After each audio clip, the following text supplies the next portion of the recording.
Olá pessoal, tudo bem?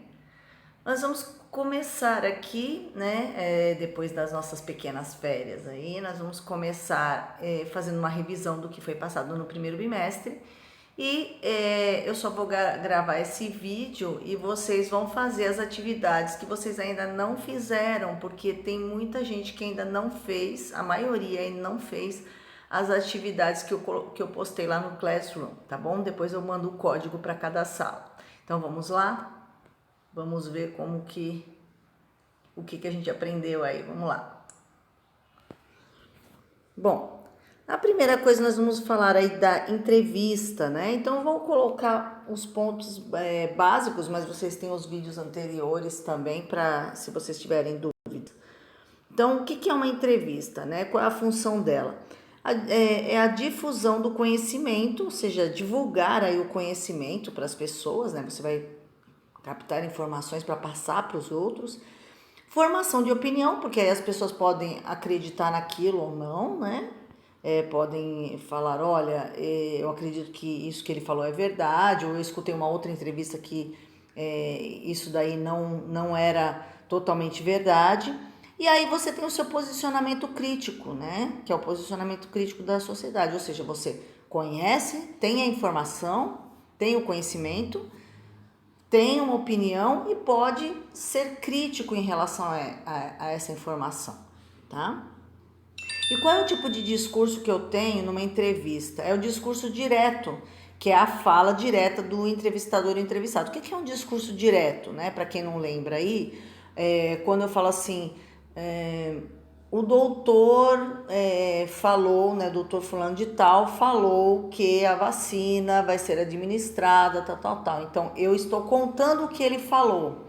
Quando é o discurso direto, é a pessoa, é a fala da própria pessoa. Então, fulano de tal falou, 2 pontos. E aí, eu acredito que a vacina vai ser administrada em tantas pessoas durante tanto tempo. Então aí a pessoa mesmo, é a fala da pessoa mesmo, tá? Você só cita quem é, coloca 2 pontos, ou então vai estar a fala entre aspas também, tá? Então é o discurso direto que é a entrevista, quando você vai fazer ela transcrita, ou seja, do que você escutou para a parte escrita, né? E quais são os tipos de entrevista que a gente pode ter, né? Então aí, olha, eu posso ter uma entrevista jornalística? Sim, que a gente vai falar um pouquinho mais para frente.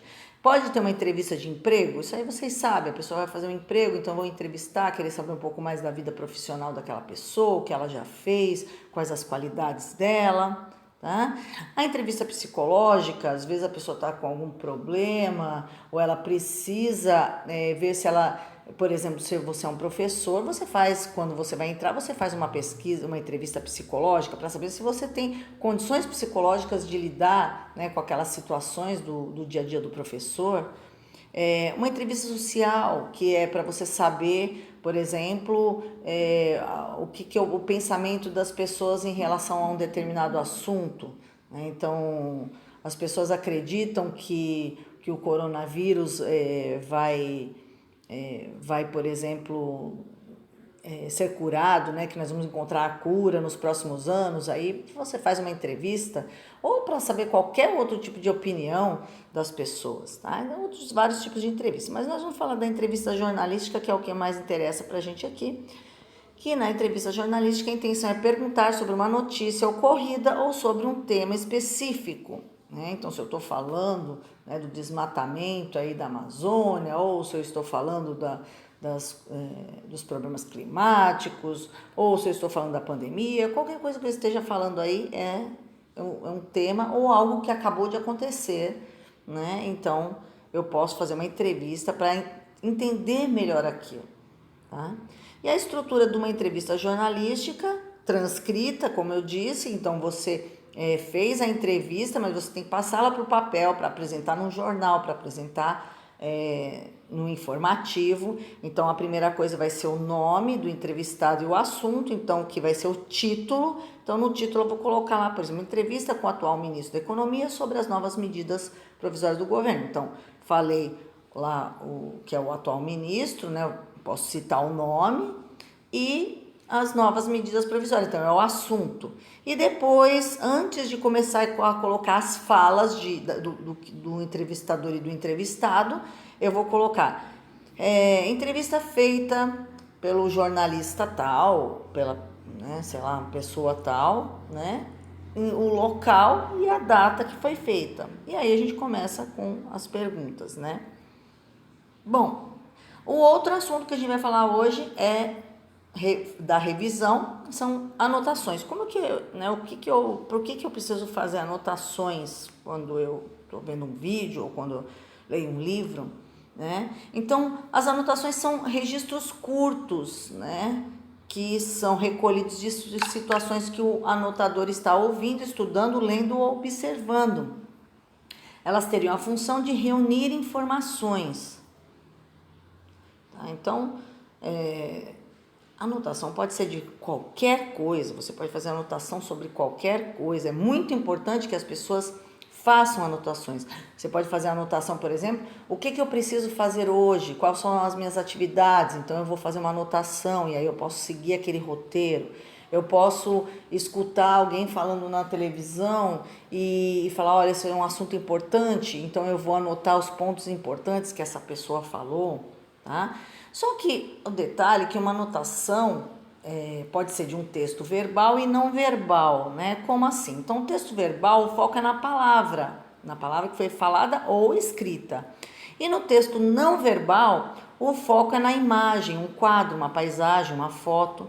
Então, por exemplo, aqui eu tenho a figura aqui, não sei se vai dar para aumentar aqui, não vai dar para aumentar, né? Mas é a figura da primeira missa aqui do Brasil. E aí você vai ver que eles fizeram umas anotações falando que esse quadro foi baseado numa história que foi contada, né, quando chegaram aqui no Brasil, pelo Pero Vaz de Caminha. Então ele falou, olha, os índios estavam assim quando aconteceu a primeira missa e tal. E aí eles fizeram um quadro, e é claro que isso tem todo esse quadro, ele foi imaginado aí na cabeça do pintor, e a gente pode analisar o que a gente o que passou na cabeça desse pintor quando ele fez esse quadro. Vocês podem ver que aí a parte mais clara é a parte que está focada aí no sacerdote, aí no padre, né, que está realizando a missa. Então toda a atenção é voltada para isso, por isso que está mais claro. E em volta aí você vai ter os índios. Depois vocês podem tentar ver essa figura aí na internet, né, para poder ampliar. E aí eles estão todos em volta, mas eles não estão participando da missa, eles estão assistindo. Para eles é como se fosse um evento, né? Ah, vamos lá assistir aquilo lá, né? Então eles foram lá, tem gente em cima da árvore, tem gente deitada, tem gente até de costa dando uma olhadinha. Então, se a gente reparar, na verdade eles não participavam, né? A ideia do pintor é que para eles aquilo era como se fosse um espetáculo. Então a gente pode tirar várias informações olhando aí esse quadro aí para poder falar o que representou para esse pintor. Então isso aqui é você fazer uma anotação e olhando cada detalhe e fazendo anotação e tirando suas conclusões, né? Fazendo o que a gente chama de inferência e ter deduções. Então, a outra coisa que nós vamos falar é sobre pesquisa e resumo. Então, uma boa pesquisa necessita de foco no tema escolhido. Então, se eu estou falando de um certo tema, por exemplo, se eu estou falando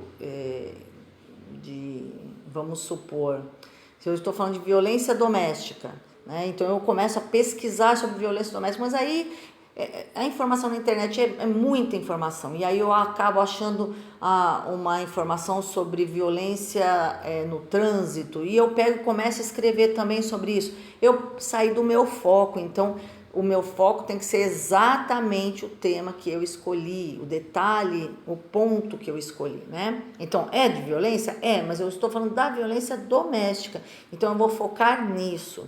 Então, se for necessário, você não vai procurar num site só, você vai procurar em vários sites, de preferência confiáveis, aqueles que são .org, né? Ou sites de grandes jornais. Então, aí você vai procurar, não precisa procurar num só, você procura em vários e vai fazendo um apanhado de todas aquelas informações. E você pode também demonstrar o seu posicionamento crítico, se for o caso, né? Se for o foco da pesquisa for você fazer a sua análise em relação ao que está acontecendo, então você, por exemplo, como a gente falou lá de violência doméstica, você pode também colocar seu ponto de vista também dentro da pesquisa, né? Quando você for escrever a sua pesquisa, você pode colocar um posicionamento também, tá bom? Só que às vezes o material ele é muito extenso, você procurou em vários sites, cada site tinha uma coisa importante, o que você vai fazer? Você vai fazer um resumo. Então, para resumir, você vai grifar as partes mais importantes aí, tá? Ou anotar, porque às vezes você não está com um livro, você está na internet, você vai anotar, aí por isso que a importância das anotações, e depois você vai criar um novo texto. Esse novo texto, é claro, ele tem que ter todo um sentido, ele tem que ter todo, né? Ele deve ser separado por assunto. Então, eu estou falando de um determinado assunto. Então, por exemplo, se eu quero falar de uma crise política, e aí eu falo da crise política que está acontecendo no mundo, e aí eu começo a falar, por exemplo, do Brasil, aí eu quero citar a Europa depois, ou vou falar da China. Então, cada um dessas coisas é um parágrafo. Claro que todos eles têm que estar linkados um com o outro, e no final tem que ter uma conclusão. Tá? Então, isso seria as informações que nós estudamos, né? Que nós estudamos aí ao longo do primeiro bimestre. E seria só isso mesmo. Não esqueçam de fazer as atividades que estão no Google Classroom, tá bom? Então, é só isso mesmo. Uma boa semana a todos.